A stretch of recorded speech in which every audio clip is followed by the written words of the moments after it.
Bom, essa semana a gente viu o pedido de demissão, né, no período da pandemia no Brasil, do segundo ministro da Saúde, né? Isso levantou uma discussão enorme dos motivos, né, do porquê ele saiu, e também isso envolveu uma discussão que é a ideia do tema de hoje, que é pensar o que é ciência, né?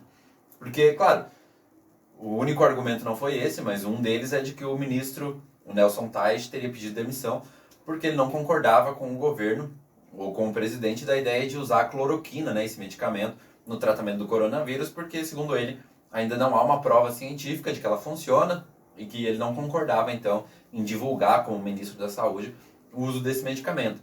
E aí, então, levantou toda essa discussão, né? Deve-se usar, não deve-se usar, o presidente está certo, o ministro da Saúde estava certo, enfim. O fato é que levantou uma discussão, então, para a gente pensar as formas de conhecimento, né? E aí, uma coisa que eu percebi, e que pode ser até para a gente pensar, e certamente quem vai fazer aí vestibular, Enem, ou enfim, qualquer outra forma de seleção das universidades brasileiras, certamente vai se deparar com essas discussões, principalmente na área de humanas, né? O que é ciência, onde ela surgiu, principalmente nas áreas de filosofia, sociologia, história. Então a ideia de hoje é a gente discutir um pouco, por conta do que aconteceu essa semana, desse segundo ministro da Educação que foi demitido, tentar pensar então o que é ciência, né? E um dos argumentos então é esse, né? Se a cloroquina ainda não é cientificamente comprovada que ela funciona, mas o que vem a ser a ciência? Talvez isso esteja muito confuso para muita gente. Então, ao mesmo tempo é um conteúdo que é comum de se discutir, até para as redações de vestibular. Então, tentar pensar ao mesmo tempo o que é isso, o que é a ciência, já que a gente entrou nessa discussão do medicamento e se ele funciona ou não cientificamente, né, com uma comprovação científica.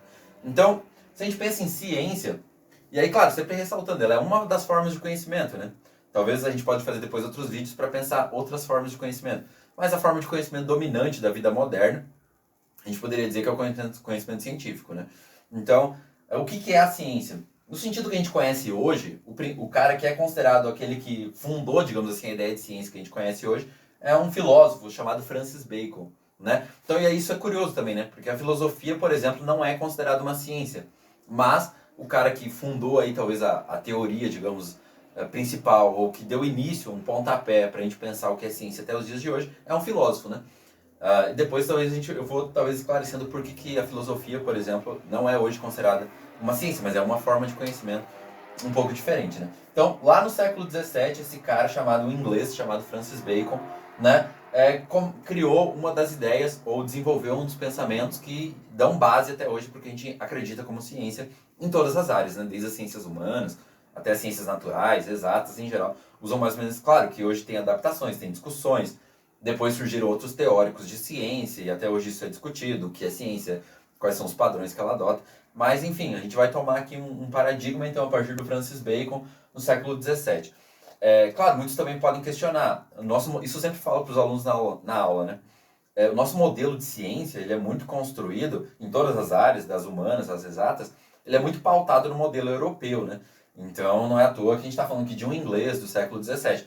Mas, certamente, se você pesquisar aí nos livros, você vai encontrar a ciência sendo desenvolvida, por exemplo, pelos egípcios, pelos povos aqui da América, antes da chegada, que viviam aqui antes da chegada dos europeus, né? Só olhar para o México, por exemplo, tem pirâmides lá, construídas com conceitos modernos, até a gente poderia dizer de engenharia, de matemática, assim como as pirâmides do Egito, né? Grandes construções, que em alguns aspectos é um mistério até hoje, como eles fizeram sem a tecnologia que a gente tem hoje, né? Os guindastes, por exemplo, e tudo mais. Ou pensar Bagdá, por exemplo, a região que a gente chama hoje ali do Oriente Médio, do Iraque, Israel, até hoje, né, há muito tempo, se desenvolveu muito conhecimento científico lá, matemática, grandes bibliotecas. Claro que com o tempo histórico também muita coisa foi destruída. Enfim, a gente não tô querendo dizer aqui que a ciência só surgiu a partir do Bacon do século XVII. Já existiam outras formas, mas o cara que, digamos assim, conseguiu juntar um pensamento filosófico lá até dos gregos antigos, 4.000, 5.000 anos antes de Cristo, com uma ideia prática, de empírico, né? Ou seja, a ideia empírica, de experiência, de prova do que você está dizendo, a partir do Francis Bacon. E depois dele, claro, muitos caras vieram, e aí às vezes a gente fala cara, né? E uma professora minha dizia isso, né? Quando a gente fala cara, geralmente é cara mesmo, é homem, né? Em geral, a ciência até hoje é dominada por homens, embora as mulheres, claro, nas últimas décadas aí, pelo menos, ganharam mais espaço, mas ainda é, por exemplo, uma forma de ser um setor da sociedade dominada por homens. Então o Francis Bacon começou a dizer pra gente que ciência tem a ver com observar alguma coisa. Então o primeiro passo seria você observar algo, olhar para algo que acontece e fazer uma observação. Então, por exemplo, sei lá, vamos pegar aqui as ciências humanas, né? A gente começa a observar, sei lá, o comportamento das pessoas. Então eu começo a reparar, sei lá, o mercado de trabalho, a socialização, as opiniões políticas. Isso seria começar a observar, ver o que as pessoas estão fazendo, como é que elas estão se comportando. Sei lá, nas ciências naturais, observar como os animais na biologia se comportam, enfim, sei lá, como eles se reproduzem, como eles vivem, habitat e por aí vai, né? Nas ciências exatas, sei lá, observar na física o movimento dos astros e por aí vai, né? Os elementos na química. Então, o primeiro passo seria observar alguma coisa, olhar para algo que acontece. Então, sei lá, se nas ciências humanas, por exemplo, já que aqui é um canal mais específico às ciências humanas, a gente observa, por exemplo, mercado de trabalho, qual é o perfil dos trabalhadores, quanto eles ganham, eles são mais homens, mulheres, remuneração, tempo de jornada de trabalho. Observar uma realidade, né? O segundo ponto, depois que eu faço essa observação, seria você criar uma teoria, ou seja, você procurar uma explicação lógica para aquilo que você observou. Por que aquilo que você observa está acontecendo? Então, criar uma teoria. Por exemplo, se eu penso no mercado de trabalho, eu posso criar uma teoria que, sei lá, de repente eu observo que as pessoas jovens começam, em geral a tendência de um jovem é começar no mercado de trabalho ganhando pouco, fazendo os piores serviços, porque em geral o jovem, sei lá, de repente eu imagino que é porque ele não tem experiência de trabalho, porque ele ainda não tem formação, então ele pega os empregos com menor remuneração, com menos qualidade de serviço, então ele acaba pegando os serviços mais precários. Eu posso criar uma teoria, então, observando as empresas, o mercado de trabalho. Ou eu posso criar uma teoria, e aí, claro, isso para qualquer área, né? Você observa, então, algum fenômeno e aí cria uma explicação para aquilo, né? Que está na sua cabeça, uma teoria. E aí, o terceiro passo seria você tentar provar aquilo que você, a partir das suas observações, porque aí tem sempre um detalhe, né? Por exemplo, observação. Nossos sentidos podem nos enganar, né? Eu costumo dar o exemplo nas aulas do deserto, né? Se você estiver num deserto e você olhar no horizonte, né, numa distância, você vai imaginar que tem água, né? Enfim, aí talvez os físicos certamente sabem explicar melhor do que eu, mas vai ter uma distorção ali que você vai olhar no deserto, na areia a uma longa distância, e vai imaginar que tem água, mas você vai andando em direção àquela água e você nunca vai encontrar, porque ela é uma miragem, ou seja, nesse caso, o reflexo da luz ali e tal está enganando a sua visão, dizendo para você que tem água ali, mas não tem, né? Então, às vezes, essa observação que leva à nossa teoria, que levou a construir uma teoria, uma explicação, ela pode ser falsa, né? Nossos sentidos podem nos enganar, seja visão, tato, olfato, enfim. Então, por isso que é importante a ideia do teste, né? De testar aquilo. Quando a gente pensa nas ciências exatas, geralmente, isso é muito fácil, né? A gente tem aquela coisa do laboratório, que tem tubos de ensaio, que o cientista mistura substâncias, e aí ele vê o que acontece, de repente, né, os desenhos animados, as coisas explodem, ou coisas do tipo. Então, geralmente nas ciências exatas ou ciências naturais é muito fácil a gente imaginar isso, né? Ou então, sei lá, você coloca a célula no microscópio, olha como ela se comporta, enfim. Agora, nas ciências sociais, por exemplo, o que seria isso? Nas ciências sociais seria você aplicar um questionário, né? Então, por exemplo, se eu tenho essa teoria, eu observei que no mercado de trabalho as pessoas mais jovens têm empregos que têm menor remuneração, que eu observei que geralmente são empregos menos qualificados. E aí eu criei uma teoria, que os mais jovens, então, tendem a, sei lá, de repente, a ter os piores empregos no mercado de trabalho. Agora, quando eu for testar isso nas ciências humanas, eu poderia aplicar um questionário. Então, pegar os jovens que trabalham nas empresas e aplicar um questionário, né? Perguntar qual é a idade, né, dessas pessoas, qual é o sexo, qual é a experiência que eles têm, a formação, já tem curso técnico, universidade, graduação, sei lá, algum tipo de curso técnico, ou terminou o ensino médio. Então, nas ciências humanas, em geral, é criar um questionário, fazer uma entrevista, né? Seriam formas de averiguar, ou às vezes, no caso aí, tem até uma diferença, né? Se a gente pegar, por exemplo, um historiador, né? O historiador, a tendência é que ele vá para os documentos. Então, ele vai averiguar os documentos, os arquivos que existem sobre essa realidade do mercado de trabalho. Agora, se a gente pegar um sociólogo, a tendência é que ele vá aplicar um questionário, né? Ou um antropólogo vai para o campo, né, como a gente diz, vai de repente ter uma vivência nas empresas e procurar conversar, dialogar, entrevistar os funcionários das empresas, enfim. Então, claro, isso seria a ideia de testar, então, né?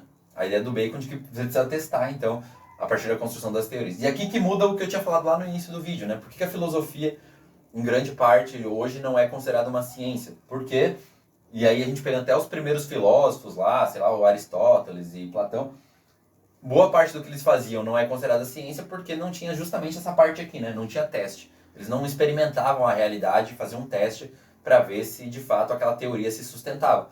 Era mais algo construído a partir do argumento, da fala, né? Não tinha então essa parte empírica, como a gente costuma dizer, o teste.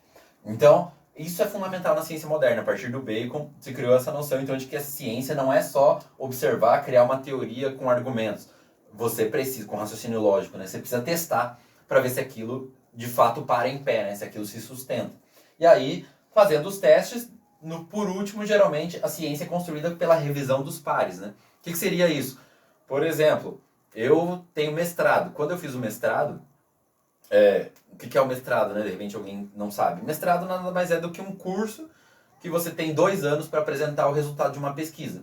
Então você vai fazer uma pesquisa, você vai, a partir de observações, construir teorias e aplicar testes, e aí você apresenta no final do seu curso uma monografia, né? Uma dissertação, em que seus pares, ou seja, professores, geralmente é uma banca de 3 professores que tem doutorado, né? Que seria o nível máximo de formação nas universidades científicas hoje. Então, eles vão fazer uma revisão, eles leram aquilo que eu escrevi. Então, durante 2 anos eu fiz uma pesquisa, escrevi um relatório, né, uma dissertação, como a gente costuma chamar, apresentando meus resultados, minhas observações, minhas teorias. E aí eles leram aquilo e viram se de fato não tinha nenhum erro, se fazia sentido dentro do campo que eu pesquisei, dentro das teorias, do que existe de material sobre aquele campo de pesquisa. E aí, ou seja, esses professores com doutorado que revisaram tudo aquilo que eu fiz disseram que estava certo, né? Tudo aquilo que eu segui, esses passos de observação, teoria e testes, estava tudo correto, podia ser aprovado e eu poderia ganhar o título de mestre. Assim funciona com o doutorado também, por exemplo, na própria graduação, né? Embora hoje a gente tenha muitas universidades que não cobrem isso, em alguns cursos, mas geralmente a ideia de fazer uma universidade, que seria uma formação científica, é você chegar no final do curso e apresentar algum tipo de projeto científico, de pesquisa. Claro, não se exige tanto quanto de alguém que vai fazer um doutorado, por exemplo, mas né, a ideia, o princípio básico é o mesmo. Né?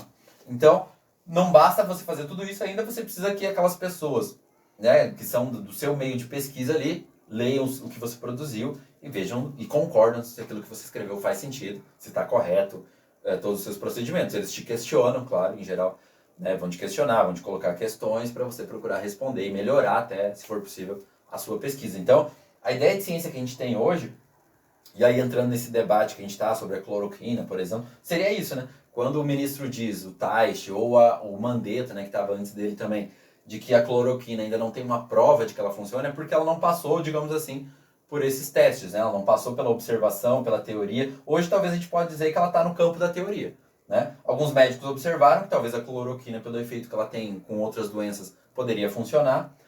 Criaram uma teoria de que ela funciona também para o coronavírus, só que ela ainda não passou pelos testes, ou está passando nesse momento, né? Os cientistas, os médicos estão testando para ver se de fato ela funciona, e depois que eles fizerem os testes, eles apresentam para outros médicos o resultado disso, para ver se de fato os outros médicos vão concordar que todos esses procedimentos que foram feitos estão corretos ou não. Se achar que não, ela vai ser invalidada, né? Não vai seguir adiante esses experimentos. Então, a ideia de hoje era esclarecer um pouco isso, né? O que é a ciência, então, porque a gente está nesse debate hoje, né? O que é a ciência? Né? E o que tem a ver com esse debate que a gente está passando hoje no Brasil sobre a cloroquina, sobre o coronavírus, sobre a pandemia. Então, é um pouco pensar esse tipo de coisa. Claro que cada área da ciência tem suas especificidades, né? Depois, as ciências humanas caminham para algumas coisas específicas, porque, por exemplo, ciências humanas, a gente trabalha com seres humanos, com comportamento humano. É diferente de pensar em um sujeito que trabalha com matemática, ou com engenharia, ou com biologia depois. Cada área vai ter suas discussões específicas dentro do seu campo e do que acontece em cada área da ciência. Mas a ideia básica, então, que a gente pensar do modelo de ciência de hoje é isso, né? E tentar mostrar um pouco do porquê, então, o que seria essa discussão sobre a cloroquina dentro de um conceito moderno de ciência. Então, espero que tenha ajudado. Fico por aqui hoje. Obrigado.